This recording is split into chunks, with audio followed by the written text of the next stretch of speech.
Look at this view out the back door, guys. Wow, I only have one of them open, but wildflowers everywhere. Good morning, Sheldon. What you doing, buddy? Well, guys, we're up this morning, got some espressos, and we're gonna split a muffin. I don't think I need a whole one. Yeah, alright guys, just getting our day started. Hope you're having a good one. We'll get on with the day here after we get breakfast going.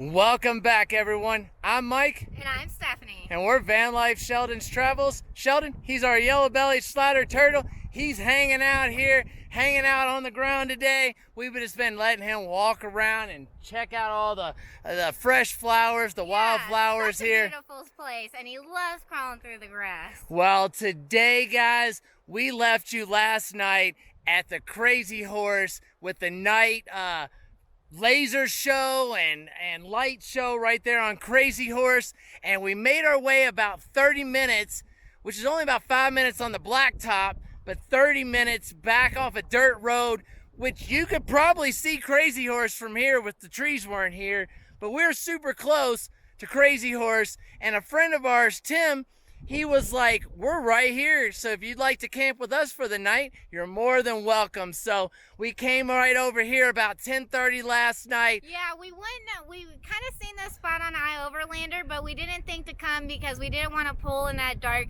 But if somebody is already here and has a spot, it's a different story than pulling in at dark and not knowing where you're going to be. But we pulled in, and he was able to turn on his lights, and we were able to find him in the dark, no problem. All right, and we just kind of hung out with them last night. We didn't really do an ending or filming, but this morning, guys, we woke up here. Beautiful. It's nice. Now the sun is up and it's about 80 degrees, but this morning it was about 65, low maybe 70 at the most. Yeah. Just beautiful. So quiet. We both slept like babies. It's beautiful here. And then we popped the doors open to make our coffee, and there's wildflowers everywhere. So as far as the eye can see. So guys, we're just gonna hang out here a little bit this morning, enjoy their company, and then we're gonna be heading out of here to find something else cool and bring you guys along.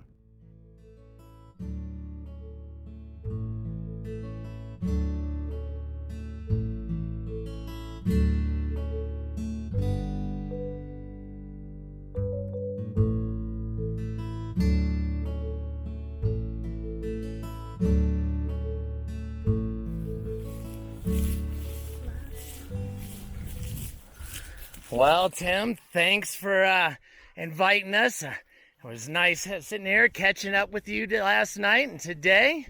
Very, very nice. I offered to show you the van. Oh, wow, that's true. You didn't, did you? I don't think you saw ours, did you? I did not see yours. Well, let's go back there and check it out. Tim's here checking out the van. He hasn't seen it since the remodel. He got to see the way the van used to be before the remodel, but he's checking out the new remodel. Very nice. Well, guys, we're getting all packed up here. How it works.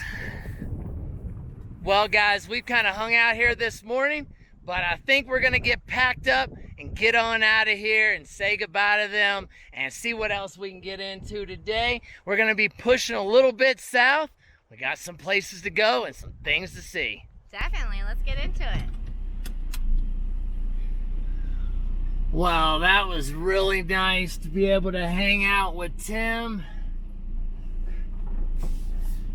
Yeah, long time no see. Long time no see, and that's just a nice thing about being on the road, guys. We got family all along the way. Yep. Alright, well, we didn't have any internet here last night, but we got a little bit, just enough to get the GPS going. So let's see if we can't get out of here. Beautiful spot, guys.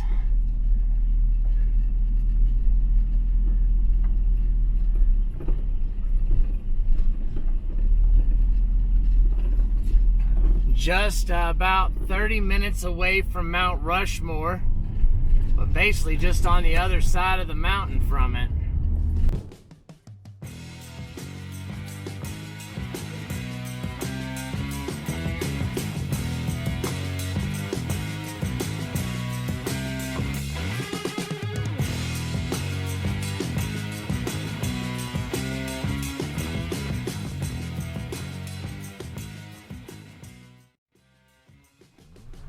Well, guys, I'm not sure if these are the Conservation Corps cabins or not, but pretty cool cabins through here. Somebody's property. Well, guys, we were pulling out of here, and bam, there's Crazy Horse. About a 20-minute drive. Yeah, about a 20-minute so far. So we're probably another 5-10 minutes from the main road, and you'd be about 5 minutes to Crazy Horse. So if you're in the area and need a place to camp, that really worked. Maybe I'll leave the freecampsites.net thing there.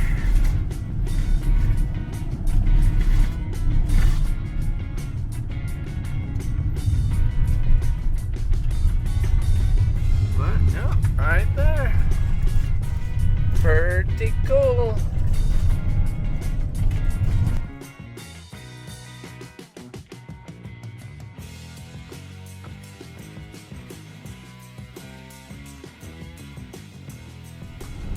Well, welcome to Custer, South Dakota.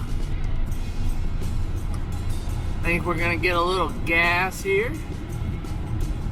Down to 42 miles. Custer, population 2,067.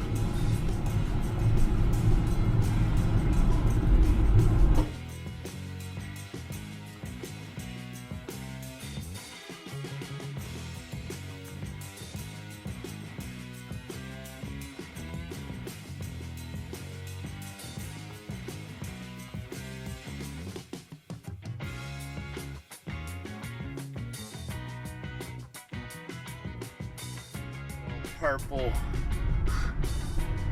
ice cream place. Log cabins up there. Oh, look at this guy. In 200 feet, turn right onto Mount Rushmore Road. He looks pretty cool, doesn't he? His little work.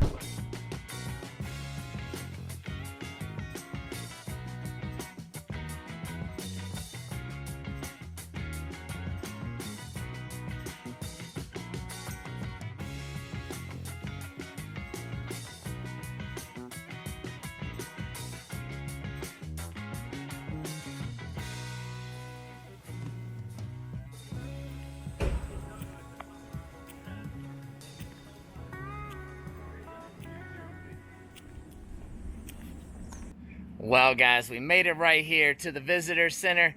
It's closed because of COVID-19. The bookstore was open, but we just missed it. But because the visitor center and everything is closed, they did put some stuff out here so you could, you know, get a little bit of information. Backwood camping permits, the Wi-Fi password and everything, your Junior Ranger book if you wanted to get that, and a map of the area. So, alright guys, well, that works. The one thing I was going to tell you about, the natural entrance to the cave is accessible. You can't get in it. Of course. But it's just down, so if you go to the end of the parking lot, cross the bridge, and then go down, there's a sign for the picnic area, go down there. I saw the picnic and then area. Like a 200 or 300 yard walk back to the natural entrance, and depending on what the air pressure out here is doing, it will either be blowing wind or sucking wind, And so you that's- can actually feel that. And that's where they got the name of the wind. Gotcha. Okay, that makes sense. That explains that. That's almost as good as going into the visitor center having that explanation. Yeah, I appreciate that. So yeah, we'll head down that way and get that before we leave. Appreciate that. And like I said, if you could get her little national park stamp on a thing, I'd really, really appreciate that. No problem. Well, guys, you know, we always try to ask, and there was a nice ranger outside when we walked up and told us that the visitor centers is officially shut down until the COVID's over, and that the bookstore had closed about a half an hour ago.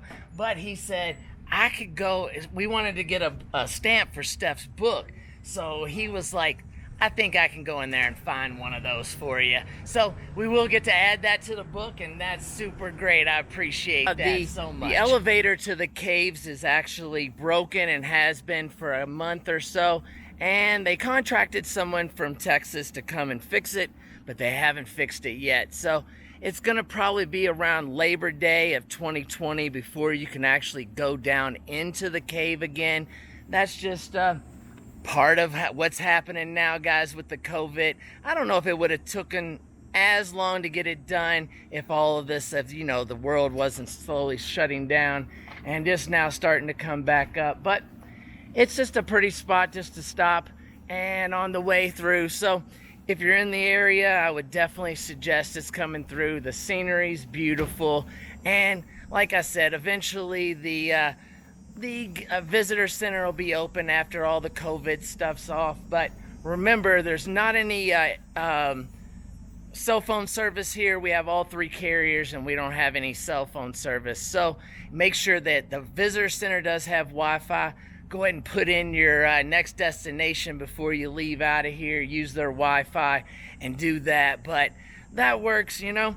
We miss some, we win some, we lose some, so I think we're gonna head on out of here and head to Hot Springs, right? Sounds good to me. All right, guys, let's see what we can get into there. Well, guys, he gave us a sticker for the, normally they have the stamps, but since the visitor center's closed, like I said, they put a bunch of these stamps on a sticker, and now Steph can just peel the sticker off and put it right there next to her Mount Rushmore. That is pretty neat, and I have and seen the these Minuteman. stickers in the visitor center. They usually come in a 4-pack, and it's so that if you forget your book, you could get the sticker and then stamp Stick it in and your then book. put it in your book. So I think that's pretty a unique idea. And I just want to say a huge thanks to Ben, the park ranger here, for doing that for us. You know, that's just above and beyond the things that you can do. So I appreciate that a lot. Neat to have when you came here and where you've been. It's just really neat to have that, especially since we've been carrying this book around since 2016, right? All right, guys. Well, we're going to actually, he told us, you heard him say, we can head down to the natural entrance. So we're going to head down that way, and we'll bring you guys with us.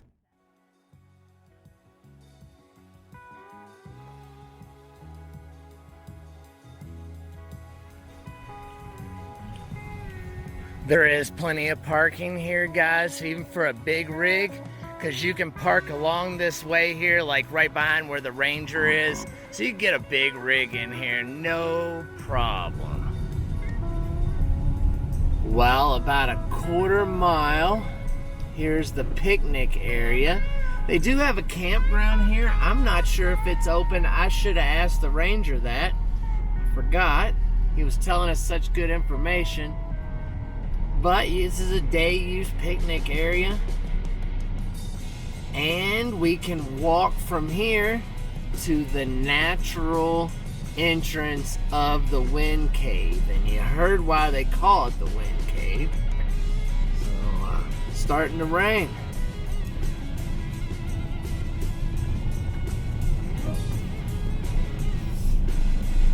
Wow, these look like they used to be little campsites. That's cute.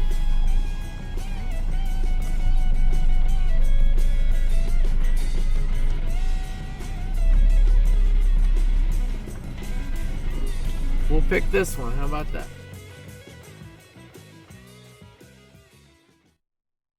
Well, we made it right here to this little picnic area. This is pretty nice, guys. So this is, like I said, when we were coming in, this is a day use area. Looks like they have dumpsters and a porta potty. I read somewhere that they on one of the, they do, they have portable water. So we can maybe fill up our water jug here before we leave, dump your trash, you know, that kind of thing if you need to. Definitely. And it's free. So, but the real prize is 350 feet away. So let's make the little trip over here to the natural entrance of Wind Cave. And we can kind of tell here, it's a little windy in this little spot here, isn't it? Definitely. So, and the ranger said we should be able to feel it when we get in there, so I'm excited to check it out. All right, guys, let's head on over there. Right there's a water spigot. So I'll go ahead and fill up our water jug before we leave. We run it through the Brita water filter that's in line from the pump. It's really nice. And if you run hot water, then it pretty much, you run it through the tankless water heater and heat it up. Kills almost everything, I think, between the Brita water filter and the and we usually run anything we're gonna drink through the instant on hot water heater just to get it hot, kill off any bacteria that might be in there.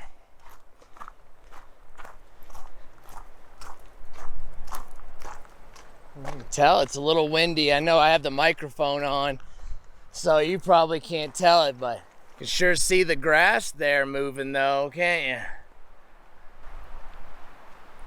you? Okay, I'm not a big berry person. So what are these berries? And I assume you should not eat them. I'm not gonna try anyway.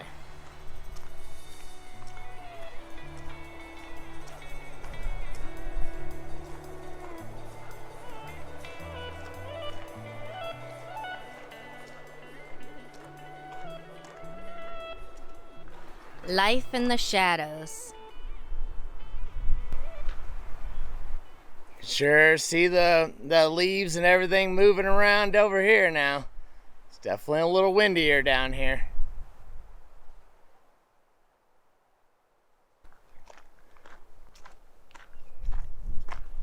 Like Steph says, you know, these aren't roses, but filming sometimes makes you stop and look at the flowers just a little bit, or like the saying says, stop and smell the roses. Well, makes me look for all the more all the just different beautiful things out here in the world.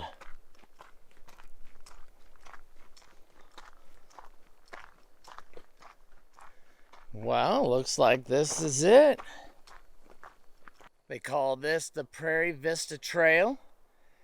And it's just a quarter-mile from the visitor center, but we decided to drive over here, just the picnic area, just so made it a 350 foot. And as you could tell, it's pretty much wheelchair accessible. It might be a little bit of work, but not too bad. What is this? The main entrance right here, the natural entrance to the cave. Of course, they've made an entrance with an elevator that I was talking about earlier that is broken at the moment, and that's why the tours have been suspended, because no one can fit through that little hole into, and for medical reasons, they do have a staircase, they said, but due to medical emergency reasons, they're not allowed to just use that. They need the elevator in place too, which I can kind of understand that. But I would sure wish it would have been open. I would have loved to have came down here in the wind cave. Yeah, it says, what's so special about the Wind Cave? Most of the 154.2 miles of passageway exists within a boundary of 1 square mile, which means Wind Cave may be the most complex wind cave in the world. Or just the most complex cave in the world. I didn't even say wind cave. The limestone so cool. here in the Black Hills caves have formed in the layers 300 to 600 feet thick. Originally, it was laid down on a shallow sea bottom about 300 million years ago. Its name devised from the, I'm not even gonna say it, the Indian, the native word for Black Hills. Well, guys, so here is the main entrance, like I was saying, but I think we've kind of seen everything we can see. We're going to walk down this path just a little bit more, but not too much, and we're going to head back up to the van. I don't know if we're going to make some lunch, or should we maybe stop and get something? I don't know. I kind of want to see hot springs today, so I don't know. We'll figure it out on the walk back. How about that? Well, I'm not sure if this is the staircase entrance into the cave or if this is the elevator. I'm not really sure, but here's a little entrance into the cave, but you can surely feel the atmospheric pressure change here and how windy it is down here. It's pretty neat. More berries. Trail ends here. All right, well, that explains it then. I guess you could take the stairs back. I guess you can. No access to the parking lot or visitor center beyond this point. Trail ends. All right, well, we're feeling adventurous, so there's a staircase here, and it doesn't say it's closed, so why not, right? Maybe it'll just lead us back to the parking area, but either way, it'll work. Maybe I'll get a nice aerial view of this. Well, right up here is the visitor center, so it's not that far. I guess that must be the elevator. I don't know. If you've been here, let me know. And I guess if no one knows, we'll have to come back and find out, right? It's a little picture of what it would look like back in the day, in the 1890s. Still had tours. Site of the walk-in cave entrance. There's a little history if you want to stop, pause, read that.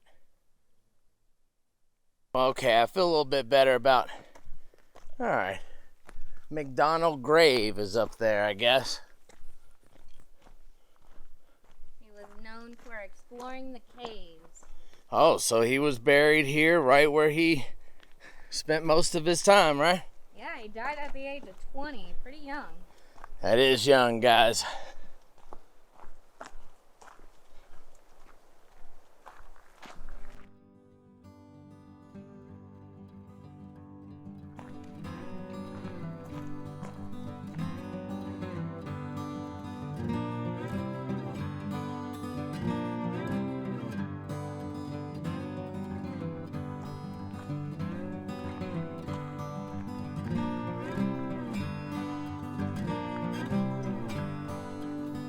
All kinds of wildlife here.